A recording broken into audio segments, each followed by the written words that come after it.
देखिए, पूरे देश में दो स्टेट ऐसा है, दो प्रदेश ऐसा है जिसका चुनाव इस देश के संप्रभुता के लिए बहुत महत्वपूर्ण है। आसाम, बंगाल। आसाम और बंगाल जो है बांग्लादेश के सीमावर्ती क्षेत्र से जुड़ा हुआ है, और बंगाल तो नेपाल के भी सीमावर्ती क्षेत्र से जुड़ा हुआ है। और गृह मंत्री ने भी, श्री अमित शाह जी ने भी स्पष्ट कहा है कि यहाँ का डेमोग्राफी बदलता जा रहा है। जिस तरह से घुसपैठ के सहारे तृणमूल कांग्रेस बंगाल में गुंडागर्दी के सहारे सरकार बनाना चाहती है, प्रधानमंत्री जी ने स्पष्ट तौर पर कहा है कि बंगाल के जनता का हिस्सा, बंगाल का हिस्सा घुसपैठ नहीं लेगा। अब भारतीय जनता पार्टी यहां सरकार बनाएगी और बंगाल के लोगों को उनका हिस्सा देने का काम करेगी।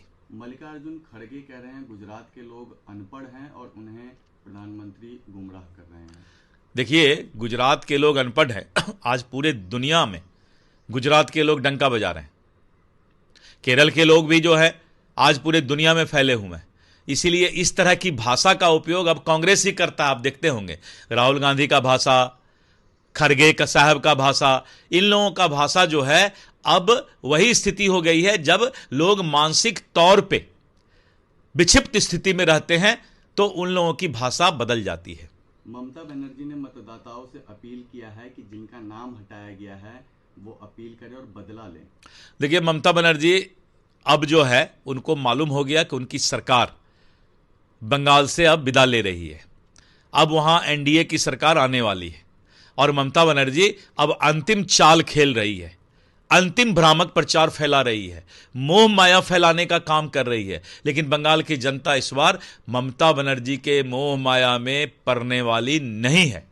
असम के सीएम ने पासपोर्ट आरोपों पर पवन खेड़ा को मुकदमा करने की चेतावनी दी है। निश्चित रूप से अगर कोई पासपोर्ट ज्यादा है तो आप कानून का सहारा लीजिए। क्यों भ्रामक प्रचार फैलाते हैं?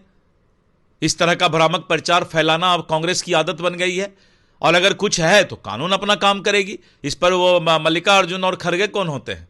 इसीलिए इलेक्शन के ठीक समय में इस तरह का भ्रामक प्रचार या कुछ से कुछ बोल करके जो है जनता को बरगलाने का प्रयास हो रहा है। असम की जनता इस बात को समझ रही है। आज बीजेपी का फाउंडेशन डे है, तैयारी बिहार में भी है।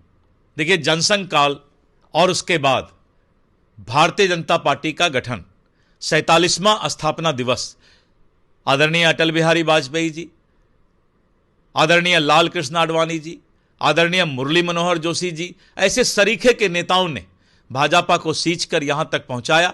और आज दुनिया के सर्वाधिक लोकप्रिय नेता आदरणीय नरेंद्र मोदी जी के नेतृत्व में आज 47वां स्थापना दिवस हम मना रहे हैं। और हम लोग आज प्रदेश कार्यालय में, जिला कार्यालय में, मंडल और बूथ स्तर पर पार्टी का झंडोत्तोलन करेंगे और 2 दिन चलो गांव अभियान के तहत गांव गांव जाकर जनता के बीच भारतीय जनता पार्टी के विचारधारा को रखेंगे।